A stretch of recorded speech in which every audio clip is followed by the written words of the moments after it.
На первом организационном заседании было избрано руководство окружной комиссии второго уровня АТО Гагаузии. В принципе, все формальности были соблюдены, но состав, в котором ЦИК автономии работал на прошедших башканских выборах, остался прежним.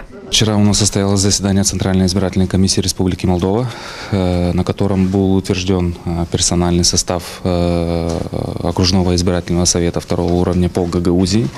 И сегодня, вы знаете, у нас состоялось организационное заседание. Путем тайного голосования у нас был избран председатель, заместитель председателя и секретарь комиссии. Значит, по поводу председателя остался Якора Валентин Иванович. По поводу заместителя у нас избрана Оксана Видалко. И по поводу секретаря избрана Казанжелина. Данный состав у нас, вы знаете, был на выборах главы Гагаузии. Однако, как отметил председатель окружной комиссии, эти выборы отличаются от башканских тем, что пройдут они согласно Кодексу о выборах Республики Молдова. Вы знаете, выборы главы Гагаузии мы проводим по нашему местному закону о выборах.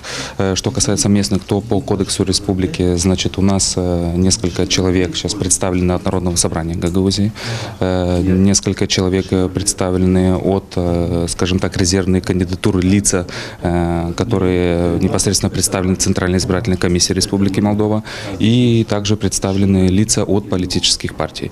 На данном, скажем так, в данном окружном совете у нас представлены лица от Демократической партии, от Либеральной партии и от партии социалистов.